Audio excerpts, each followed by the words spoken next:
इसी क्रम में हमारे साथ में, क्योंकि ये क्षेत्र वनांचल क्षेत्र के रूप में भी पहचाना जाता है, बड़ी संख्या में वन है, वन के साथ में कई चुनौतियां हैं, तो उस संदर्भ में हमारे साथ में मौजूद हैं दिनेश पटेल जी, जो डीएफओ के तौर पर यहां दायित्व निभा रहे हैं। मैं चाहूंगा एक बार जोरदार तालियां दिनेश पटेल जी के लिए।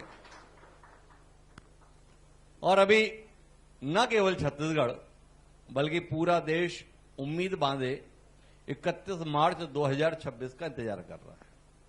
इसलिए कर रहा है कि देश के सम्माननीय गृह मंत्री अमित शाह जी ने तारीख दी है कि यह देश 31 मार्च 2026 को नक्सल मुक्त हो जाएगा, नक्सल हिंसा मुक्त हो जाएगा।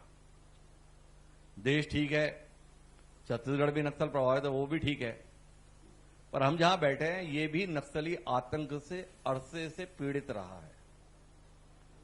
कागजी दस्तावेजों में ही ये जिला नक्सल मुक्त, ये जमीन पर भी वाकई नक्सल मुक्त, ये जानने में हमारी वाकई दिलचस्पी है। और ये बताने के लिए हमारे साथ में वाईपी सिंह साहब हैं, जो वरिष्ठ पुलिस अधीक्षक हैं। तो सिंह साहब, आपका भी बहुत बहुत स्वागत हो। चाहूंगा जोरदार तालियां सिंह साहब के लिए। और चर्चा की शुरुआत तुलिका जी से करते हैं। और तुलिका जी, जिस जिले में आपको बैठने के लिए एक व्यवस्थित दफ्तर भी ना मिला, उस जिले के लोगों की अपेक्षाएं तो बहुत एरी होंगी। हॉस्टल से व्यवस्थाएं कैसे दे पा रही हैं? Thank you sir. पहले मैं हरिभूमि और आईएनएच की टीम को, स्पेशली हिमांशु द्विवेदी सर को मैं थैंक यू बोलना चाहती हूँ इस प्रोग्राम को ऑर्गेनाइज करने के लिए। जिले में ये एक सर नया नवगठित जिला है, अभी केवल 3 साल हुए हैं जिले को बने हो। ऐसे कार्यक्रम आयोजित होने से जिले की समस्याएं जो हमें ऐसे मिल करके पता नहीं चल पाती, कम से कम डिस्कशन से उभर के आ जाती हैं। सर, अभी कुछ ने कहा कि जिले में हॉस्टल में कलेक्ट्रेट संचालित हो रहा है। सर, चैलेंजेस तो हैं, नई जिले के अपने चैलेंजेस होते हैं, और कार्यालय भवन अभी निर्माणाधीन है। अभी सर मैं ये भी बोलना चाहती हूँ कि सर्विसेज इंपॉर्टेंस रखती हैं। हम अपने सर्विसेज को किस तरह से डिलीवर कर रहे हैं, अपने दायित्वों का किस तरह निर्वहन कर रहे हैं, वो ज्यादा महत्व रखती हैं। तो एज एन जिला कलेक्टर सर, ये मेरा पहला कार्यकाल भी है। इसके पहले मैं कई जिलों में सीओ जिला पंचायत के तौर पे 7-8 साल में काम कर चुकी हूँ, तो प्रशासनिक अनुभव है सर। इसके काफी 20 साल हो चुके हैं मेरी सर्विस के, और सर्विस डिलीवरी फील्ड में ज्यादा दिन मैंने बिताए हैं लोगों के बीच में और लोगों के बीच में काम करके सर। तो समझ में आता है कि किस तरीके से लोगों की क्या क्या प्रमुख समस्याएं हैं। चूंकि ये ट्राइबल बाहुल्य जिला है, मेजरली ट्राइबल्स से संबंधित जो इश्यूज हैं वो आते हैं। इंफ्रास्ट्रक्चर रिलेटेड चैलेंजेस भी हैं हमारे पास में। ऑल्दो अभी काफी सारे डेवलपमेंट्स हुए हैं, बहुत सारा इंफ्रास्ट्रक्चर आया है। जैसे अभी कुछ के पहले वक्ताओं ने कहा कि जिला कलेक्ट्रेट बन रहा है, जिसमें संयुक्त जिला कार्यालय है, जिसमें सारे ऑफिसेस शिफ्ट हो सकते हैं। अभी 3 बड़े महाविद्यालयों का निर्माण कुछ रुका हुआ था, वो भी अभी प्रारंभ हो चुका है। बहुत सारे बिल्डिंग्स का निर्माण हो रहा है, बहुत सारे कार्यालय बन रहे हैं, पीडब्ल्यूडी का ऑफिस बन रहा है, उनके बहुत सारे कार्यालय इस तरीके से बन रहे हैं। तो आने वाले 1-2 सालों में ये जिला जो है इंफ्रास्ट्रक्चर में भी मजबूत होगा। तो यही है कि हॉस्टल में बैठ जरूर रहे हैं, लेकिन वो कलेक्ट्रेट जैसा ही है। मतलब कलेक्ट्रेट में ही बैठ करके लोगों को सुनना और लोगों की बातें सुनना, उनकी समस्याओं को सुनना, यही मेरा दायित्व है सर। उसका निर्वहन मैं पूरी कोशिश करती हूँ कि अच्छे तरीके से। असल में क्या, हमने दूसरों की समस्याओं को जाने, उससे पहले आपका दर्द निकल जाए, फिर बाकी का दर्द पूछें। तो किसी जिले के संदर्भ में जब बात की जाती है तो 3 विषयों पर मूलभूत रूप से बात करने की जरूरत होती है। पहला स्वास्थ्य, दूसरा शिक्षा और तीसरा सुरक्षा। मोहल्ला मानपुर में तीनों मोर्चों पर काम की बड़ी जरूरत बताई जाती है। थोड़ा आप रोशनी देंगे कि भाई अस्पताल के भवन हैं पर डॉक्टरों का अता पता नहीं है, विद्यालय हैं पर विद्यालयों की हालत बहुत खराब है, शिक्षकों के संदर्भ में चुनौती है। सुरक्षा पे बात हम सिंह साहब से कर लेंगे। इन 2 विषयों पे आप रोशनी दे पाएंगे कि क्या कुछ योजना पर जिला प्रशासन या सरकार काम कर पा रही है? और यहां पर विधायक अलग दल का, सांसद अलग दल का, ये अपने आप में कितना बड़ा सिरदर्द रहता है? सर, मैं पहले दूसरे क्वेश्चन का रिप्लाई करूंगी। यहाँ पे सर जनप्रतिनिधि बहुत कोऑपरेटिव हो, चाहे एमएलए साहब लोग हो, दोनों विधानसभाओं के, या सांसद महोदय हैं सर, उनसे मार्गदर्शन मिलता रहता है मुझे, और वो समस्याओं से अवगत भी कराते हैं। किसी तरह का प्रेशर नहीं है या किसी तरह का कोई दबाव नहीं है काम को लेकर के, और वो जिले की समस्याओं के बारे में मुझे अवगत कराते हैं। जहां तक सर शिक्षा का सवाल है, शिक्षा के क्षेत्र में ग्रेजुअली डेवलपमेंट आ रहा है। ऑल्दो बहुत सारे इंफ्रास्ट्रक्चरल इश्यूज हैं, लेकिन बहुत सारे हाई स्कूल्स, प्राइमरी स्कूल्स और मिडिल स्कूल का हमने सूचीकरण भी कर लिया, बहुत सारा सैंक्शन भी दिया है। राज्य स्तर पे भी अभी रिसेंटली 7 स्कूल्स का, प्राइमरी और मिडिल स्कूल का सैंक्शन आया है। तो शिक्षा को लेकर के जो शिक्षकों की कमी है उसको यहाँ के जनप्रतिनिधि के माध्यम से हमने एक्सेस कर लिया है कि कितने स्कूल्स में सिंगल टीचर है, कितने जगहों में टीचर की आवश्यकता है। एक प्यूपिल टीचर रेशियो होता है, उसके अकॉर्डिंग कितने टीचर्स की आवश्यकता है उसका आकलन हमने कर लिया है। और जिला खनिज न्यास के माध्यम से 151 टीचर हमने दिए हैं जहां पे कल शिक्षिकी है। और साथ ही अन्य मिडिल स्तर पे ज्यादा कमी है अभी, प्राथमिक शाला का तो केटर हो गया है उससे, लेकिन मिडिल शाला स्तर पे अभी भी टीचर्स की कमी है सर, ये मैं बिल्कुल मानती हूं। और जिला खनिज न्यास से अभी जो राशि हमें प्राप्त होगी उसका हमने कार्य योजना तैयार किया है। और प्राथमिकता से, उसमें प्राथमिकता सेक्टर में शिक्षा भी है, हेल्थ भी है, तो उसमें हमने ट्यूटर्स की व्यवस्था आगे जिला खनिज न्यास से हम करेंगे। ये हमने अपनी कार्य योजना तैयार की अभी 5 साल की और 1 साल की, तो उसमें हम काम करेंगे। साथ ही कुछ महीनों पहले युक्तिकरण के जो निर्देश आए थे शासन के, उसमें हमने कहां पर टीचर की अधिकता है, पीपल टीचर रेशियो के हिसाब से कहां पे ज्यादा टीचर्स हैं, उसको हमने रैशनलाइज करते हुए उन स्कूलों में टीचर्स भेजे हैं जहां पर टीचर्स नहीं थे। हालांकि ज्यादातर कमी विषय टीचर्स की, स्पेशलिस्ट जो टीचर्स होते हैं उनकी ज्यादा है। अंग्रेजी और विज्ञान और गणित, इन विषयों पर कमी अधिक है, तो इसका हमने असेसमेंट कर लिया है। और इसके बाद फिर हमारे पास जो डिस्ट्रिक्ट मिनरल फंड की राशि होगी उससे हम जिला स्तर पे उसको पूर्ति करने का प्रयास करेंगे। साथ ही राज्य स्तर पे भी हमने प्रस्ताव भेजा है कि कितने हमें टीचर की आवश्यकता होगी। दूसरा जो है हेल्थ सेक्टर है। हेल्थ सेक्टर में जो सबसे बड़ा डेवलपमेंट अभी जो हो रहा है वो है डिस्ट्रिक्ट हॉस्पिटल का निर्माण। ये जिला बने हुए 3 साल हो चुके हैं, परंतु जिला अस्पताल हमारे पास नहीं है।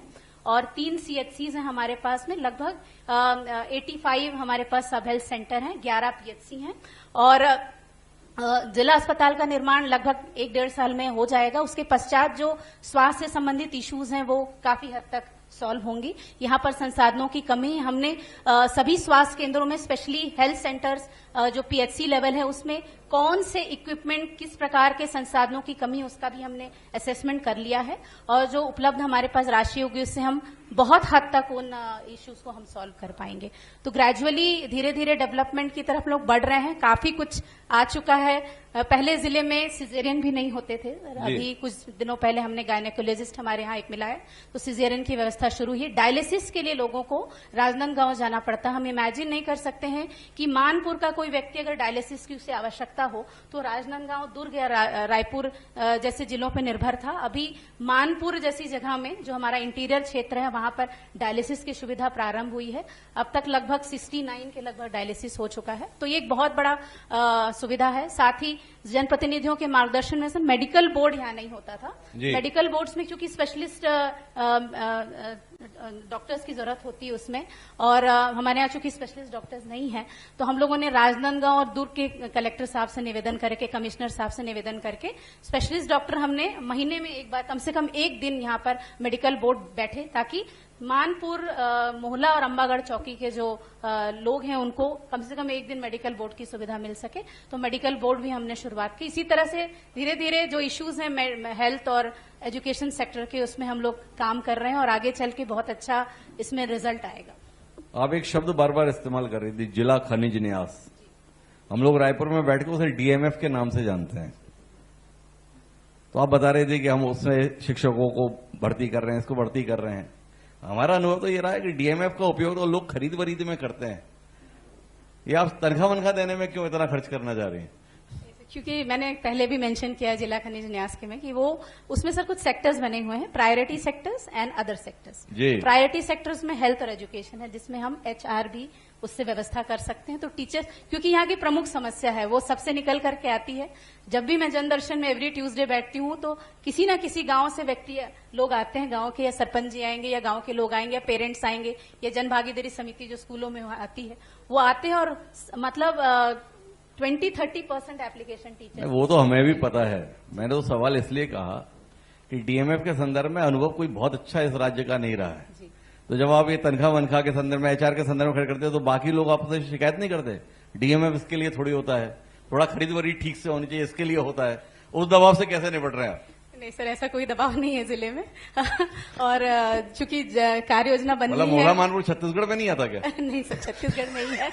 और चूंकि यहाँ पे हमारे मॉनिटर करने के लिए बहुत सारी चीजें हैं। माननीय विधायक महोदय लोग भी हैं, सांसद जी हैं, जिला पंचायत अध्यक्ष महोदय हैं, जनप्रतिनिधि गण है जो देखते हैं। हम ग्राम पंचायतों से भी अभी सुझाव ले रहे हैं कि आपके खास करके जो खनिज प्रभावित विलेज है उनसे भी हम ले रहे हैं प्रस्ताव, तो उनके प्रस्तावों को हम प्राथमिकता तो भाई मोहला मानपुर बहुत अच्छा जिला है, यहां पर ऐसी कोई शिकायत डीएमएफ को लेकर नहीं है, ऐसा कलेक्टर साहिबा हमें आश्वस्त कर रही हैं। और जिनसे दिक्कतें आती हैं वो सब सहयोग कर रहे हैं। तो भाई जोरदार तालियां यहां के जनप्रतिनिधियों के लिए। संतोष जी मंद मंद मुस्कुरा रहे हैं। पर बहरहाल मैं आना चाहता हूं एसपी साहब आपके पास में। ये नक्सली जमीन पे खत्म हो गए या कागजों पे खत्म हो गए? सर, पहले तो मैं इस सुदूर अंचल के जिले मोहला मानपुर अम्बागढ़ चौकी एवं मां छुरिया माता की इस पावन धरा पर आपका एवं आपकी टीम का हार्दिक अभिनंदन करता हूं और उम्मीद करता हूं कि सर आगे भी इसी तरह के कार्यक्रम करते रहेंगे, जिससे कि इस जिले का कुछ जो है सर्वांगीण विकास हो जाए। क्योंकि ये जिला जरूर राजनांदगांव से जुड़ा हुआ था, लेकिन अभी भी बहुत पिछड़ा हुआ है और शायद इस जिले में जो है बहुत सारी योजनाएं जो है संचालित करने की या उनमें क्रियान्वयन करने की जरूरत है सर। चूंकि मैं 2009 तो भाई इतने दिल से अगर एसपी साहब बोल रहे हैं तो मुझे लगता है उनके समर्थन में आपको जोरदार तालियां बजानी चाहिए। वो आपकी बात कर रहे हैं, उनका काम नहीं, पर यहां पर रहते हुए उन्होंने कहीं ना कहीं आपसे अपने आप को जोड़ा, इसलिए इतनी सच्ची और सुंदर तरीके से उन्होंने बात कही। जी सिंह साहब। मैं सर इस जिले से 2009 से प्रत्यक्ष अप्रत्यक्ष रूप से जुड़ा हुआ हूं, क्योंकि 2009 में मैंने एज एडिशनल एसपी ऑपरेशन जी का पद संभाला था इस जिले में। और उस समय जो इस जिले की परिस्थितियां थी, जहां पे आप बैठे हुए हैं सर, अगर राजनांदगांव का एक व्यापारी या कोई सामान्य व्यक्ति भी जो है अम्बागढ़ चौकी होकर वापस सुरक्षित लौट जाता था तो बोलता था मैं अम्बागढ़ चौकी से वापस सुरक्षित आ गया हूं। यहीं से 2 किलोमीटर दूरी पे जब सर मैंने ज्वाइन किया था, उस समय एक आईटीबीपी उस समय नई नई आई थी और वो ये उसकी बस को उड़ाने का नक्सलियों ने प्रयास किया था, तो चौकी से सटे क्षेत्र में। तो मैं लगभग इस जिले में 40 वर्षों से नक्सलियों का जो आतंक था, नक्सली जो है इस चीज का पर्याय बन चुके थे कि इस क्षेत्र में जो है डेवलपमेंट नहीं होने देना है। तो उस चीज को जो मेरा मैक्सिमम टेनोर तो बीजेपी काल का है, 10 साल पिछले, और ये भी टेनोर चल रहा है, और बीच के 5 साल का जो टेनोर वो कांग्रेस का था सर। तो जो गवर्नमेंट ने काम किया तो वो नक्सलियों की रीढ़ तोड़ने का काम किया है। और अभी जो माननीय गृह मंत्री जी हैं और आदरणीय मुख्यमंत्री छत्तीसगढ़ शासन श्री विष्णुदेव साय जी का जो सपना है कि 31 मार्च को हमें नक्सली या माओवादियों के आंदोलन को या माओवादियों को खत्म कर देना है, वो हम लोग उसमें लगे हुए हैं और जी जान से लगे हुए हैं। ऐसा नहीं है कि मैं ही लगा हुआ हूं या मेरी पुलिस टीम लगी हुई है। यहाँ के जितने भी जनप्रतिनिधि हैं, जितने भी जो है यहाँ के मेरे साथ में काम करने वाले लोग हैं, लगभग 3 लाख की आबादी है, वो भी इसी प्रेरणा के साथ में लगे हुए कि इस जिले से नक्सलवाद को खत्म करना है। और उसका प्रयास भी दिख रहा है सर कि जिस जिले में जो है 2009 में लोग यहाँ पे चौकी में आने के लिए डरते थे, औंधी तो आप बात छोड़ दीजिए, यहाँ पे सारे जनप्रतिनिधि बैठे हुए हैं, चाहे जिला पंचायत सदस्य हों, आदरणीय सांसद जी बैठे हुए हैं, जिला पंचायत अध्यक्ष महोदया बैठी हुई हैं, विधायक जी बैठे हुए हैं। आप उनसे पूछ लीजिए कि अगर वो कभी जो है औंधी का लास्ट गांव जो बागडोंगरी होगा, जो महाराष्ट्र की सीमा के अंदर बिल्कुल 200 मीटर की दूरी पर स्थित होगा, वहां पे जाने में अगर उनको आज डर लगता हो कि जो नहीं मेरे को बागडोंगरी जाना है, अगर एसपी साहब सुरक्षा ना भी देंगे तो भी ये लोग चल देंगे। आप इनसे जो है वो पुख्ता प्रमाण ले सकते हैं, क्योंकि यहाँ पे सारी पार्टियों, चूंकि यहाँ पे जो है जो 2 विधायक गण हैं वो कांग्रेस के हैं और बाकी जो है आदरणीय सांसद जी बीजेपी के हैं और बाकी जिला पंचायत अध्यक्ष, जनपद अध्यक्ष वो बीजेपी के हैं। तो आप ये उसमें मैं कभी नहीं करता हूं कि बीजेपी या कांग्रेस, मेरे लिए तो जनप्रतिनिधि उसकी सुरक्षा दायित्व मेरा एज एसपी मेरी है जी। तो मैं उनको जरूर सुरक्षा देता हूं, लेकिन इनकेस उनके दिल में भय नहीं होता कि मैं औंधी जा रहा हूं और औंधी के लास्ट गांव में मेरा तो आपने जब बताया कि आपने तो इतना समय यहीं गुजार दिया, और ऐसी तनावपूर्ण परिस्थितियों में आपने समय गुजारा, तो अब कितना खाली खाली सा महसूस करते हो आप? बहुत खाली सा महसूस कर रहा हूं, क्योंकि 2009 में जो परिस्थितियां थी, 2009 में जब मैंने यहाँ पे एज एडिशनल एसपी चार्ज लिया था, उस समय लगभग 120 के आसपास जिले में जो है नक्सली थे जी। उसमें बकरकट्टा से लेके औंधी तक थे, लेकिन मैक्सिमम तादाद जो है मोला मानपुर अम्बागढ़ चौकी जिले में थी, क्योंकि यहाँ के जो रहने वाले कैडर थे वो ज्यादा नक्सल ऑर्गेनाइजेशन में थे। बकरकट्टा क्षेत्र के रहने वाले जो नक्सल कैडर थे बिल्कुल नगण्य थे जी। इस वजह से अभी आज की डेट में देखें तो हमारे जिले के जो 12 जो है नक्सल कैडर थे, जो नक्सल संगठन में, वो छोड़ के वापस घर आ चुके हैं। वो पूरा शांतिपूर्वक आराम से अपना जीवन और वैवाहिक जीवन व्यतीत कर रहे हैं। जो नक्सल कैडर हमारे जिले के नहीं थे फिर भी हमारे जिले में सरेंडर किए, उनका जो है जिसके साथ आए उनके साथ में उनका विवाह कराया और प्रॉपर तरीके से करा के उनको जो पुलिस की तरफ से दहेज होता था वो हमने उनको दिया, और आज वो भी उनके भी आज की डेट में बच्चे हैं, 2 बच्चे हैं और अपना वैवाहिक जीवन भी जो है आराम से जी रहे हैं। नहीं, हमारा जो तो सवाल था कि आप कितने फुर्सत में हैं। फुर्सत में इस तरह है कि जो 120 के आसपास नकली थे, आज की डेट में अगर कांकेर और मोला मानपुर अम्बागढ़ चौकी दोनों जिलों को मिला दिया जाए, जो बॉर्डर रखती, चूंकि कोतरी एरिया कमेटी सर हमारी ऐसी है, जो आधे गांव जो है कोतरी एरिया कमेटी के नक्सलियों के जो है कांकेर में पड़ते हैं, आधे जो है हमारे मोला मानपुर में पड़ते हैं जी। इसी तरीके जो औंधी मोला एरिया कमेटी, उसमें भी आधा मूवमेंट उनका कांकेर में रहता है, आधा जो है हमारे जिले में रहता है, और कुछ जो है मूवमेंट जो है नजदीक वाले जो बागडोर के आसपास का एरिया है वो गढ़चिरौली में भी रहता है। तो अभी कुल मिला के हमारे प्रोफाइल के हिसाब से 6 नक्सली बचे हैं, लेकिन इन 6 नक्सलियों का कहीं भी अता पता नहीं है। अभी 4-5 दिन पहले 3 नक्सलियों की लोकेशन ट्रेस हुई थी, हमारी एक शॉर्ट टीम जाके वहां पे उनके साथ इनकाउंटर किया और उनका एक इंसास राइफल, उनका सारा सामान जो है जब्त करके जो है लाई। अगर वो शायद भाग न जाते तो वो भी वहां पे जो है इनकाउंटर में मारे जाते। अच्छा, वो आप एक राज की बात बताओ साहब। हाँ। पहले तो कुछ भी हो जाता था नक्सलियों के नाम पे डाल दिया जाता, अब कितनी चुनौती हो गई। अब आपके लिए तनाव कितना रहता है? कोई भी अपराध हो गया तो आप वाकई अपराधी है। अभी न मेरे दिल में न पूरी जनता के दिल में, जो 3 लाख लोग यहाँ के ग्रामीण हैं, किसी के दिल में इस तरह की चिंता नहीं है कि यहाँ पे नक्सली आ भी सकते हैं। उनको ये पता है कि हमारी सीमा को लांघने की जो है नक्सलियों में अभी ताकत नहीं बची। मेरा जो सवाल था वो ये था कि भाई आम आदमी तो राहत में आ गया, हाँ। बाकी जो अपराधी किस्म के लोग हैं उनके लिए भी अवसर कितने खुल गए, उस चुनौती को कैसे देख रहे हैं? अपराधियों के लिए तो इस जिले में कोई स्थान है ही नहीं। आपने देखा होगा जो इस जिले में अपराधी किस्म के लोग थे, जो माओवादियों के समर्थक भी थे जी, जो उनके लिए काम करते थे, उनको भी हमने जो है जो उनके लिए किया जाता है वो हमने कार्रवाई किया, और आज की डेट में या जेल में है या फिर वो जो है जेल से छूट के अपना जो है शांतिपूर्वक जीवन व्यतीत कर रहे हैं। कुल मिला के हालात काफी ठीक हैं, पर नक्सली जिन इलाकों में रहते थे वो इलाके तो यादव साहब आपके पास है, तो आपके लिए चुनौती कितनी बढ़ गई? पहले तो कोई काम बोलते ही नहीं होगा, भाई नक्सल प्रभावित इलाका है, डीएफओ साहब को परेशान मत करो। अब तो वाकई काम करना पड़ेगा आपकी टीम को। सर थैंक यू सर इस अपॉर्चुनिटी के लिए। ये तो है सर कि हमारा जो वन विभाग था तो उसमें काम क्या होता था, किसी की जांच करने की हिम्मत नहीं थी 2 साल पहले ही। अब ऐसी स्थिति नहीं है, तो हमारे सारे काम पब्लिक के सामने है और काम अच्छा हो रहा है सर, वो जनता को भी दिख रहा है। इनफैक्ट ज्यादा काम करने की शिकायत हो रही है कि क्योंकि हमारा काम 2 पार्ट में डिवाइडेड है सर। पहला है वन्य प्राणी और जंगलों की सुरक्षा, दूसरा है विकासात्मक कार्य। तो वन्य प्राणियों सुरक्षा के लिए हमें कई बार पब्लिक के अगेंस्ट जाके अतिक्रमण खाली करना पड़ता है और जंगल को ठीक करना पड़ता है। तो ये काम भी हमारे नहीं हो पाते थे क्योंकि हमारे स्टाफ जा ही नहीं सकते थे अंदर, तो कौन क्या कर रहा है किसी कुछ पता नहीं था। तो ये सब काम होने लगे हैं, हमने कई विकासात्मक कार्य भी किए हैं और अतिक्रमण खाली कराकर लगभग 200 हेक्टेयर में प्लांटेशन किया है।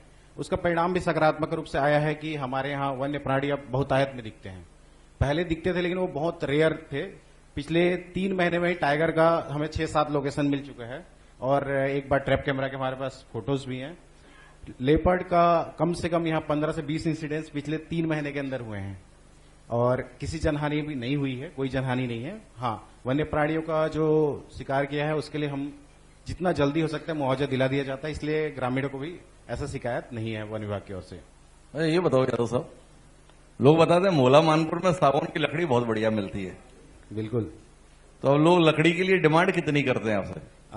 यहाँ पे बहुत डिमांड है। हमारा जो डिपो था पहले, यहाँ का देखिए, जिला बनने का बहुत फायदा वन विभाग को भी हुआ है और यहाँ के लोगों को भी जी। जैसे कि यहाँ का लकड़ी पहले चिरचारी डिपो जाता था राजनांदगांव में जी। अब मानपुर में डिपो खुल गया है और बहुत बड़ा डिपो है। अभी कम से कम 2-3 हजार घन मीटर लकड़ी है वहाँ, और नागपुर से अपने पूरे राज्य के हर जिले से यहाँ खरीदी होती है। और लोकल व्यापारियों को भी, जैसे ऑनलाइन भी हो रहा है आजकल, तो एमएसटीसी के थ्रू ऑनलाइन होता है, तो यहाँ के व्यापारी भी ना छूट जाए इसके लिए मैंने जितने भी लोकल बढ़ाई लोग थे उनका भी खुद पंजीयन करा दिया है, तो यहाँ के लोग भी खरीद रहे हैं।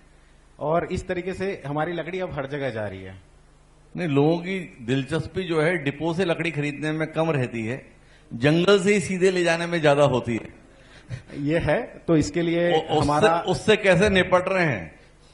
ये जो समस्या थी पहले बहुत थी कि स्टाफ की कमी की वजह से, कुछ अभी उसमें राहत मिल गई है, तो हमारे नाके अब एक्टिव हैं और 1-2 बार पनिशमेंट लगता है तो छोड़ देते हैं लोग। वो पहले पता करते हैं कि ग्राउंड में क्या हो रहा है, अगर ग्राउंड में एक्टिव है स्टाफ तो बंद हो जाता है, ऑटोमेटिक अभी बंद है। पहले होता रहा होगा, लेकिन अभी ये संभव नहीं है कि कोई गाड़ी पार करके यहाँ का नाका है, राजनांदगांव का नाका है या बालोद का नाका है, पार कर ले। मतलब यादव जी के कारण ऐसा नहीं हो पा रहा है या सिंह साहब ऐसा नहीं होने दे रहे? दोनों तरफ से यहाँ कॉपरेशन भी देख रहे हैं कि बहुत अच्छा है, चाहे प्रतिनिधि जनप्रतिनिधियों से हो या प्रशासन की ओर से हो।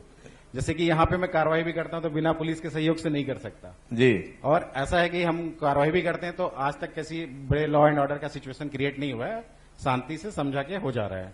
तो ये चीजें हैं, तो ऐसा नहीं हो सकता कि कोई मेरे को पॉइंट मिले मैं एसपी साहब को ना बताऊं या उनको कोई पॉइंट मिले तो मुझे ना बताएं। तो इस तरीके से डबल चुस्ती है यहाँ। मतलब कलेक्टर साहब का ज्यादा सहयोग नहीं है? कलेक्टर ऐसा नहीं है सर, कलेक्टर मैम का सहयोग दूसरे रूप में आपने है। डबल का ही बोला ना, इसलिए मैंने पूछा। एक और पार्ट है ना सर कि एक सुरक्षा पार्ट में तो एसपी साहब का सहयोग, दूसरा पार्ट भी है मेरा कि विकासात्मक काम। जैसे कि सर एक तोड़के गांव है, आखिरी नैनगुड़ा में एरिया, बॉर्डर एरिया में है, वो गांव अभी बरसात के समय में पहुंचविहीन था जी। बरसात में कट ऑफ हो जाता था गांव का, दोनों साइड नाले थे, बाढ़ आता था, तो वहां पे एलडब्ल्यू के थ्रू कलेक्टर मैम के सहयोग से वहां बजट मिला और हमने वहां पुल बना चुका है। अब औंधी से पखानजूर का रास्ता हमेशा खुला है, वो गांव 24 महीने 12 महीने कनेक्टेड है। चलिए मैं थोड़ा आखिरी दौर की बातचीत पे आता हूं कलेक्टर। पहले ये जिला जो है नक्सल प्रभावित जिले के तौर पर कुछ विशेष फंड वंड यहां पर मिलते थे, अब बता रहे हैं नक्सल मुक्त हो गया, पैसे वैसे की दृष्टि से कितनी दिक्कत हो गई? मैं बता रही थी सर कि इसके पहले एक फंड आता था गवर्नमेंट ऑफ इंडिया से, मिनिस्ट्री ऑफ होम अफेयर्स से, जिसको हम LWE फंड कहते थे, SCA फंड। वो चूंकि नक्सल फ्री हो गया है डिस्ट्रिक्ट, इस वजह से वो फंड जो हमें मिलता था एक मुश्त, वो बंद हुआ है। परंतु गवर्नमेंट ऑफ इंडिया जो मिनिस्ट्री ऑफ होम अफेयर्स है, उन्होंने कहा है कि आप स्पेशल प्रोजेक्ट्स बनाइए दोनों एस्पेक्ट्स में, एक लाइवलीहुड पोर्शन में आप बनाना है और एक हमको इंफ्रास्ट्रक्चर में। तो इंफ्रास्ट्रक्चर में हमने पूरा एनालिसिस करके कितने स्कूल्स अकॉर्डिंग टू नॉर्म्स होने चाहिए, 1 किलोमीटर में प्राइमरी स्कूल होना चाहिए वो नॉर्म्स, मिडिल स्कूल कितने दूरी में होने चाहिए और नहीं है उसका गैप, उसी तरह हाई स्कूल हायर सेकेंडरी का गैप, इसी तरह हेल्थ सेंटर्स का गैप, आंगनबाड़ी का गैप, और बेसिक जो इंफ्रास्ट्रक्चर उसको लेकर के कितनी सड़कें जो हैं, कितने गांव नॉन कनेक्टेड हैं, 12मासी सड़कों से नहीं जुड़े हुए हैं। हमारे जिले में अच्छी बात है कि राजनांदगांव का पार्ट होने की वजह से सर 100+ की आबादी वाले विलेजेस सारे कनेक्टेड हैं। केवल जो 100 से नीचे वाली आबादी वाली जो बसाहटें हैं, लगभग 31 विलेजेस के लगभग हैं, वो अनकनेक्टेड या वहां पे रोड की व्यवस्था चाहिए। तो वो सारा एनालिसिस करके हमने एक प्रोजेक्ट बना करके गवर्नमेंट ऑफ इंडिया को थ्रू स्टेट गवर्नमेंट भेजा है। उसी तरह लाइवलीहुड सेक्टर में उन्होंने कहा कि आपके जिले में आप एनालिसिस करिए कि कौन से ऐसे सेक्टर्स हैं जिसमें ज्यादा अच्छा काम हो सकता है। जैसे जिला एग्रीकल्चर बेस्ड है सर, फॉरेस्ट प्रोड्यूस बेस्ड है, यहाँ पे स्किल डेवलपमेंट की बहुत जरूरत है, तो उन सब का एनालिसिस करके एक प्रोजेक्ट बना करके अभी जस्ट 27 को हमारी एक वर्कशॉप है जिसमें कि इस पे डिस्कशन होगा, गवर्नमेंट ऑफ इंडिया के भी प्रतिनिधि आते हैं उसमें, और वो प्रोजेक्ट फिर लाइवलीहुड ऐसे जिले जो नक्सल प्रभावित रहे हैं, रिसेंटली नक्सल फ्री हुए हैं परंतु उसको छोड़ नहीं दिया गया है, उस पर काम हो रहा है और through district administration through state government ये प्रपोजल बन रहा है कि कितने क्या जरूरत है लाइवलीहुड सेक्टर को लेकर के और बेसिक इंफ्रास्ट्रक्चर को लेकर। एक चुनौती के संदर्भ में और आपसे बात करूंगा, ये एक ऐसा जिला है जिसमें 3-4 इलाके ऐसे हैं जो लगभग समान स्थिति में है, मोहला है, मानपुर है, चौकी है। कोई भी प्रोजेक्ट बनाते होंगे तो लोग परेशान नहीं करते, ये हमारे यहाँ आना चाहिए, हमारे यहाँ आना चाहिए, हमारे यहाँ चाहिए, उससे कैसे निपटते हैं? सर बैलेंस इज इम्पोर्टेंट, सब जगह बैलेंस इम्पोर्टेंट है। जैसे डिस्ट्रिक्ट हेडक्वार्टर में कलेक्ट्रेट है तो डिस्ट्रिक्ट कोर्ट अम्बागढ़ चौकी में आ रहा है सर, उसके लिए हमने जमीन भी चिन्हांकित करके दे दी है। ऑल दो डिमांड्स आते हैं लेकिन हम डिस्कस करते हैं। जैसे शुरुआत में मैं बताऊंगी कि कलेक्ट्रेट की जगह को लेकर के कुछ लोगों में असंतोष था कि यहाँ नहीं होना चाहिए, तो सबसे डिस्कस करके फिर तय किया कि यहाँ होना चाहिए। तो आपसी संवाद से और सबके सहयोग से बहुत पॉसिबल हो जाता है कि किस चीज को कहाँ एग्जीक्यूट करना है और कहाँ बनाना है, वो हम लोगों से जान करके करते हैं। तो मिलजुल कर कुल मिला के कराने की कोशिश करते हैं। तो सिंह साहब आपसे समझना ये है, पहले तो फोर्स काफी रही होगी, नक्सली थे तो जितना जाते थे उतने मिलते थे। बिल्कुल सर। अब इतनी एक्सेस फोर्स का करेंगे क्या? सर इस चीज में बताना चाहूंगा सर कि जो हमारे जिले में आईटीबीपी थी, उस समय जब मैं एडिशनल एसपी ऑपरेशन था, उस समय 4 बटालियन आईटीबीपी थी जी। और आज की डेट में मोहला जिले में केवल 1 आईटीबीपी बटालियन बची हुई है सर जी। और हमारे पास आईटीबीपी के अलावा जो जिला पुलिस बल है सर, उसमें हमारे पास रिक्तियां बहुत हैं जी। लगभग 700-750 के बल में सर 300 के आसपास की रिक्तियां थी। अभी जो नया रिक्रूटमेंट हुआ है उसमें वो ट्रेनिंग करके आएंगे तब पूर्ति होगी सर। तो अभी हमारे जो बेस कैंप खुल गए हैं जी, तो उन बेस कैंप को हमें ऑक्युपाई भी करना है आगे चल के, चूंकि ये पैरामिलिट्री फोर्स हमारे पास हमेशा के लिए नहीं है, हो सकता है 27 पे हमारे यहाँ से मूव भी कर जाए। तो जो फोर्स हमें नई रिक्रूट होकर आ रही है उसको हमें उसके सारे बेस कैंप भी भरना है। और बाकी इसके अलावा हमारे पास सीएफ की भी एक कंपनी है जिसमें जो है हम लोग कुछ कैंप जो खाली किए हैं आईटीबीपी उसको ऑक्युपाई करके रखे हैं। तो सर अगर मैन पावर की बात करें तो बहुत ज्यादा नहीं है सर, और अगले साल या इसी साल के लास्ट तक के जो बटालियन है वो भी मूव कर जाएगा। तो मतलब आप बताना चाह रहे हैं कि यहाँ के जो जनप्रतिनिधि हैं वो थोड़ा इस तरफ ध्यान दें कि अगर इस जिले को सुरक्षित रखना है तो फोर्स तो चाहिए होगा। सर अगर ये भर्ती नई वाली और ट्रेनिंग होके आ जाते हैं तो हमारे जिले में सफिशिएंट फोर्स है सर। और मैं आपको अवगत कराना चाहूंगा इस मंच के माध्यम से कि यहाँ पे जितने भी जनप्रतिनिधि बैठे हुए हैं, चाहे आदरणीय सांसद जी हों, माननीय विधायक जी हों, दोनों विधायक जी हैं, जिला पंचायत अध्यक्ष हैं और बाकी भी जिला लेवल के जो भी जनप्रतिनिधि हैं, उनका हमेशा पुलिस के प्रति संवेदनात्मक और सहयोगात्मक रवैया रहता है। कहीं मेरे को इस तरह की स्थिति फेस करने पे नहीं मिली जहां पे किसी जनप्रतिनिधि ने जो है विद्रोह करके किसी आंदोलन को बढ़ावा दिया हो। ये अगर जिला जो है लॉ एंड ऑर्डर की स्थिति में जो है शांत है तो सिर्फ और सिर्फ ये जनता और जनप्रतिनिधियों का सहयोग है कि जिसके माध्यम से हम लोग इस जिलों को शांत। आपने पहले भी देखा होगा सर कि यहाँ पे थोड़ी थोड़ी चीजों में जो है कभी मूर्ति जला देते थे, कभी कोई जो है झंडा जला देते थे, इस तरह की घटनाएं होती थी। लेकिन आज की डेट में सर ये जिला बिल्कुल शांत है और पिछले 2 वर्षों में कोई भी इस तरह का लॉ एंड ऑर्डर की सिचुएशन निर्मित नहीं हुई है जिससे कि जो है हमें जो है दूसरों की तरफ देखना पड़े। हम लोग खुद सफिशिएंट है, हमारे जो जनप्रतिनिधि है उनका पूरा सहयोग रहता है, वो भी समझाते हैं और हमारी जो कोशिश रहती है उसके माध्यम से ये जिला शांत और कानून व्यवस्था की दृष्टि से सर्वोपरि है। Thank you. आपकी जगह मानिकपुरी जी बैठे होते तो मैं पूछ लेता ये कांग्रेस बीजेपी को एक साथ आपने कैसे सेट कर लिया। लेकिन बहरहाल हमारी इस बातचीत के अंदर जो बात निकल कर आती है वो ये है कि इस जिले में काम की दृष्टि से अभी बहुत कुछ किया जाना शेष है और इसके लिए सबसे ज्यादा जरूरत यह है कि यहाँ के लोग, यहाँ के जनप्रतिनिधि और यहाँ का प्रशासन मिलकर अगर एक राय होकर चलेगा तो निश्चित रूप से ये जिला बहुत जल्दी उस आकार में आ जाएगा जो एक विकसित जिले को होना चाहिए। बातचीत से ऐसा लगता है कि उस दिशा में काम चल रहा है। हमारी शुभकामनाएं ये जिला एक जल्दी एक बेहतर स्वरूप ले। और आप तीनों मेहमानों का बहुत बहुत धन्यवाद हमारे साथ इस संवाद का हिस्सा बनने के लिए।